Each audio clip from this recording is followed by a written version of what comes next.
जादुई टीवी। सुनो, तुम्हारे बाबूजी तो कब के गुजर गए। अब उनका जो सामान है वो पड़े पड़े कबाड़ा हो रहा है। बेच ही दो, कुछ पैसे आ जाएंगे। बात तो सही है। अगले संडे फुर्सत में यही करेंगे। अगले संडे रोहित सारा सामान कबाड़ी को घर बुला के दे देता है। तभी उसकी नजर बाबूजी की पुरानी टीवी पर जाती है, जो इतने सालों तक कूड़े में पड़ी थी, फिर भी चमचमा रही थी। टीवी तो देखो, जैसे एकदम नई हो। हाँ, बाबूजी को टीवी देखना बहुत पसंद था। उनका सपना था कि वो टीवी पे आए। एक बार मौका भी था जब वो अपने गांव के गाने सुनाने किसी चैनल पर जाने वाले थे, पर मैं और मेरा भाई लड़ पड़े और बाबूजी को घर पर ही रुकना पड़ा। चला के देखें क्या? हाँ हाँ, क्यों नहीं, देख लेते हैं। पर शायद ही चले। बाबूजी ने उस लड़ाई के दिन के बाद टीवी देखना ही छोड़ दिया था। टीवी चालू करने के लिए उसमें केबल वायर लगा दिया जाता है। एक न्यूज चैनल चालू हो जाती है। स्वर्ग की सीढ़ी के रास्ते हैं तीन, तीनों के तीन रास्ते हैं संगीन।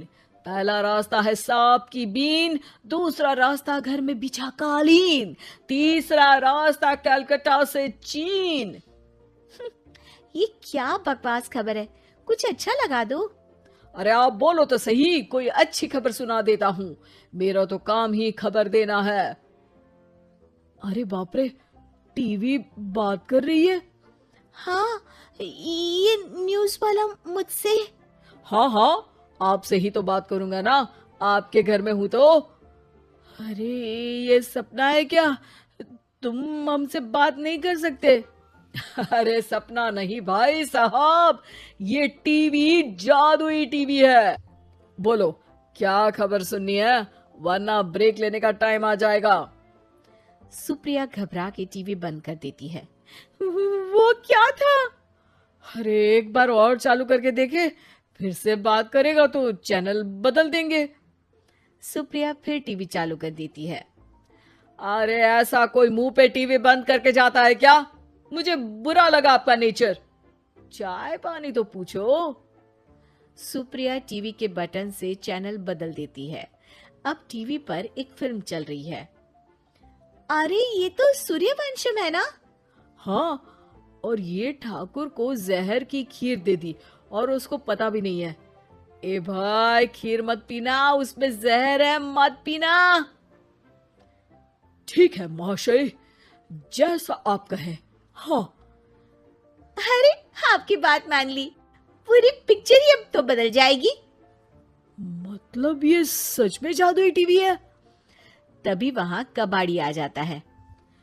भैया, टीवी के 150 रुपए दूंगा, चलेगा?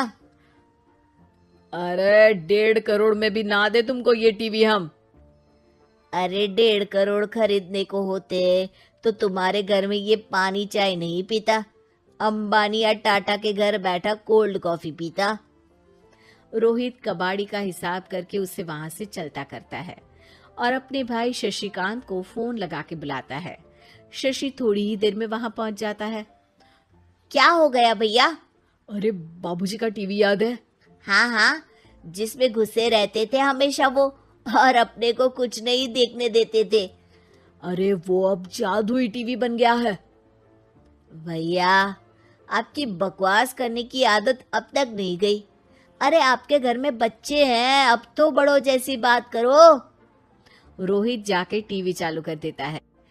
टीवी पर एक जादू का शो हो रहा है जिसमें एक जादूगर है। अब मैं अपनी टोपी में से कबूतर निकालूंगा। श्रिंग ब्रिंग शरिंग बम फोपा फुफी फुफा पाउ। टीवी से कबूतर निकलता है और शशिकांत के सर पर आकर बैठ जाता है। भैया, ये क्या हो रहा है? भैया इसे उड़ाओ। ए कबूतर, जा जा, कबूतर चल निकल। अब मैं टोपी में से सांप सुनते ही शशिकांत कांप जाता है और भाग के टीवी बंद कर देता है। भैया सॉरी भैया, मैं समझ गया ये सच में जादुई टीवी है, पर एक बार और ट्राई करते हैं। पर भाभी, कोई दूसरा चैनल लगाओ। हाँ, जिसमें डर ना लगे। सुप्रिया टीवी चला देती है और न्यूज लगा देती है। अरे कितने दिनों बाद मुझे याद आया, बताइए क्या खबर सुनाओ। और ये नया आदमी कौन है? ये मेरा भाई है शशिकांत।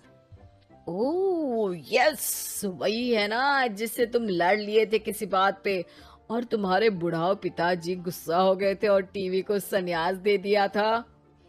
हैं? तुमको कैसे पता ये सब? इस टीवी में रहने वाले आदमी से लेकर कबूतर तक को तुम्हारे बाबूजी और तुम्हारी बातें पता है, इसलिए तो ये जादुई टीवी है। ये टीवी क्या कर सकती है वैसे? तुम जो मांगो दे सकती है, कहानी बदल सकते हो, खबर बदल सकते हो, कोई चीज मांग सकते हो। अरे भैया, ये टीवी मैं लेके जा रहा हूँ। बाबूजी का लाडला तो मैं ही था ना। अरे ऐसे कैसे? मैं बड़ा बेटा था, अब तक मेरे घर में टीवी थी ना। अब तक कहाँ गए थे पिताजी के लाडले? तुम्हारी गलती का एहसास भी है। अरे भैया ज्यादा ना बोलो वरना भूल गए, आपके दांत तोड़ दिए थे मैंने उस लड़ाई में। मेरी बीवी के सामने मेरी बेइज्जती करता है। रुक। दोनों भाई हाथापाई पे उतर जाते हैं। रुक, बताता हूँ तुझे कि कौन बड़ा है। अरे छोटे का दम तो देख लीजिए आप। ये खबर आपके बाबूजी को देता हूँ। तभी टीवी अचानक बंद हो जाता है। अरे शायद टीवी नाराज हो गया। और लड़ लो, आए बड़े खली बनने। टीवी से एक तेज रोशनी निकलती है और टीवी में बाबूजी दिखाई देते हैं।